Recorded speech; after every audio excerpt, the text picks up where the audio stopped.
So sa ngayon wala tayo nakikita sa oras na ito. Ay ayun, sa unahan marami yata. So ano masasabi nyo dito sa mga illegal parking? Ayan. Sa harap naman itong school, bukod sa mga illegal parking dito na pinalis at nahatak yung iba, ayan, ito naman yung mga vendors. At ito yung nirereklamo din. Wala nang bangketa.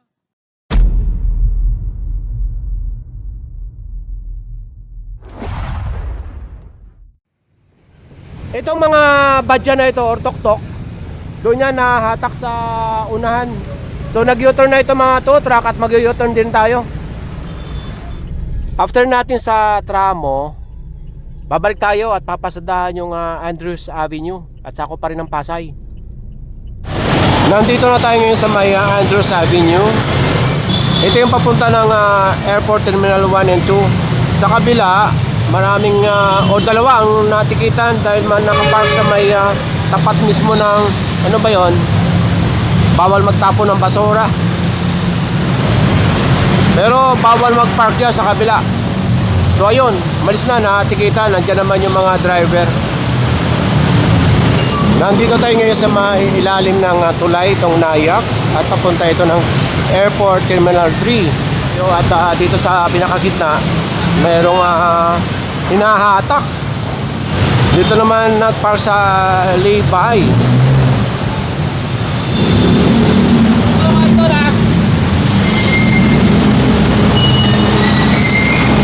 Ayan na, hinila na.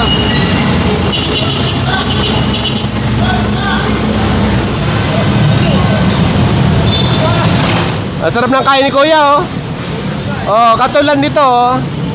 Pagka ganito, hindi na pinapakialaman. Kasi ilang beses na ito na papasada ng clearing operation. Hanggang dito yung tolda, nakukumpis ka. Pero kung hanggang dyan na, okay na, hindi na papakialaman yan. Dahil nadadaanan naman ito ng tao. After natin sa may Andrews Avenue, nag-U-turn. At nandito tayo ngayon sa may domestic road. Sako pa rin ng Pasay. Ngayon, didiretso ang clearing operation sa may part ng Paranaque. Dito sa domestic road, ito harap lang ng aviation na yan. Nadaanan ito mga motorsiklo dito. Ito ay kinocomplain na, nirereklamo. Dahil marami dito nakaparadang motorsiklo sa bangketa.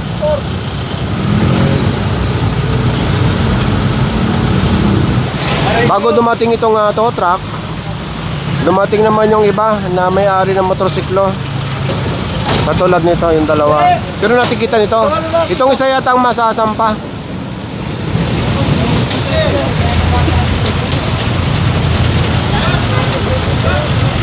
Yung padiretso na yan, papuntang Airport Terminal 2. So dito tayo sa may Airport Terminal 1, papunta ng Sukat Road. Pero nasa Pasay pa rin tayo.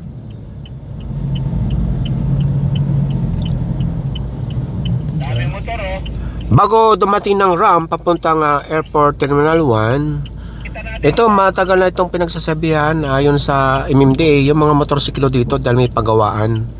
So ayon sa kanila titikitan. Habang nagpapagawa, yung mga kliyente nila o customer nasa bangketa.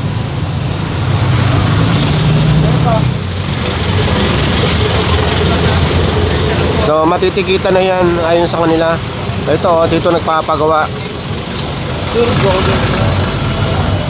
Ito yung ramp papunta ng Airport Terminal 1. So ito na ngayon ang sitwasyon dito na maraming nahatakan, no? O natitikitan. So ayan, ang ganda na.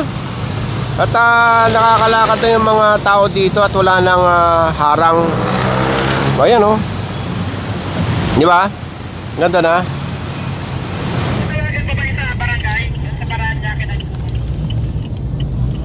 So ito, nasa Paranaque na tayo.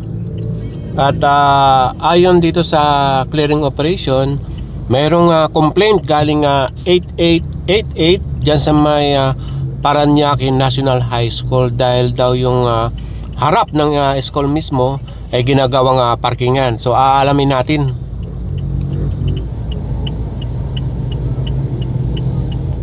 So ang dami dito. Mayroon pa nakalagay na lawyer doon sa taas ng plate number nitong Fortuner.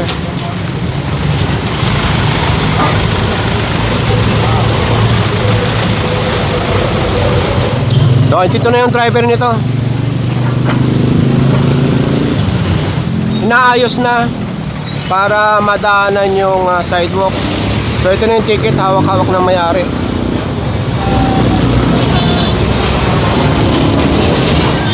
So hanggang ngayon wala pa rin ito may-ari ng Fortuner.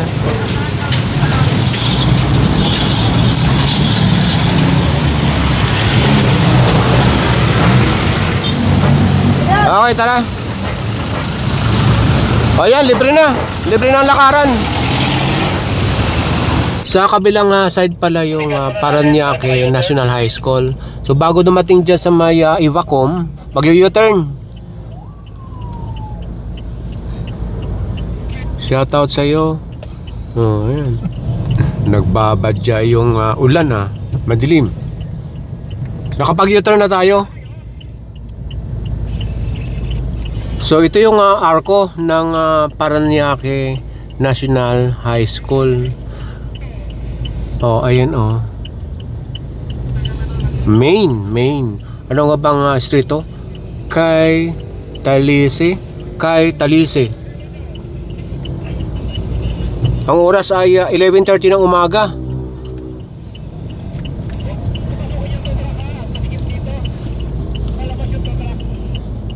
Dito daw yung inireklamo at may picture. Ang ginagawa raw parkingan itong kalsada at nilalagyan pa raw ng tali.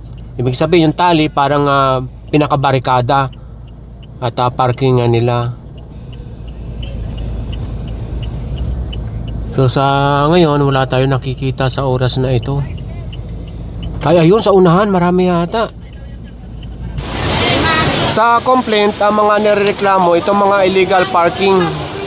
O ito mayroon pa naka-park mismo sa may pedestrian crossing or pedestrian lane.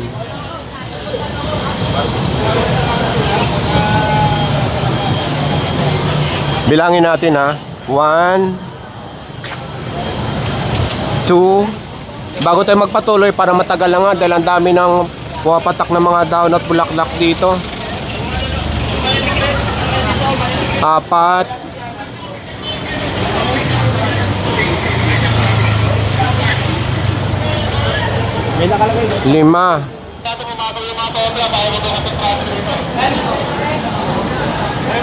6.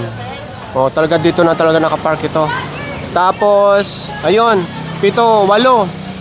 Hello! Hello! Uwian na ba kayo? Uwian? Papasok pa lang? Papasok pa lang. O yan, shoutout sa inyong lahat. So, ano masasabi nyo dito sa mga illegal parking? Ayan. Bye!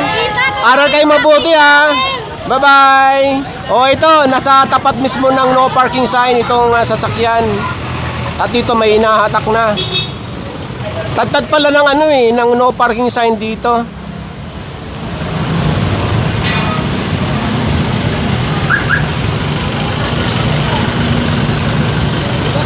Hello! Hello po! Ingat! Andito na yung ibang may-ari na sasakyan. Pero natikita na. Yung mga walang lalabas na may-ari dito or driver, yun ang mahahatak.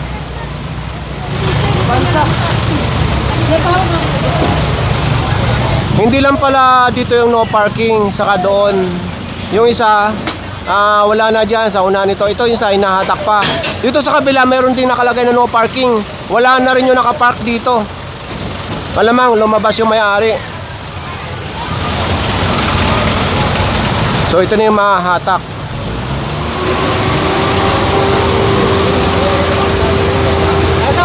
Hello.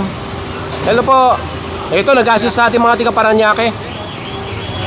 Tad pala yung no parking. Andito pa nakasiksik.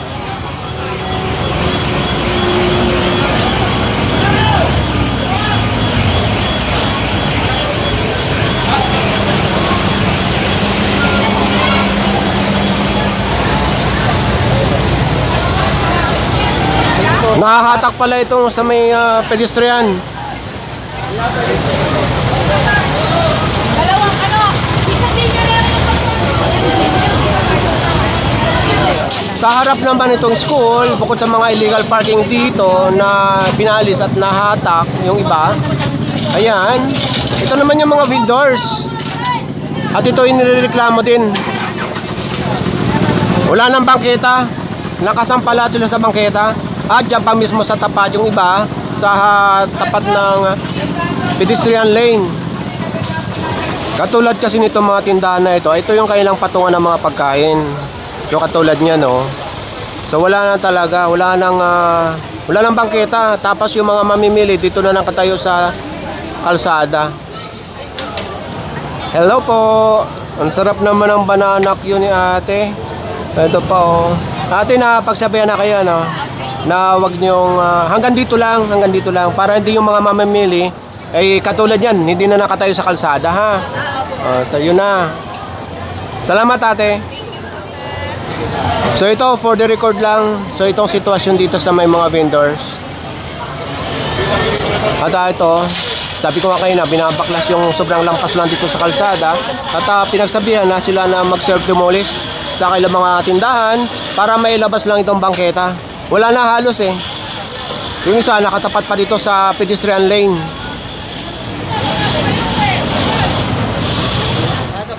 Hello. So yun, ito na ngayon ang sitwasyon.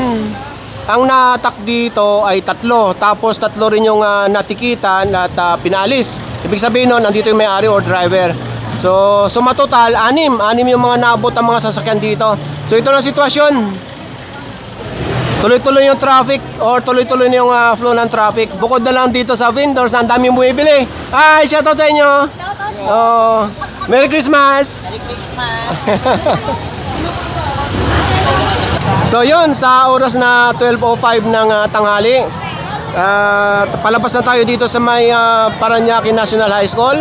At sa oras na ito, oras na ng pananghalian. So ayan oh, nakakamiss mag-aral ulit. Okay, bye for now.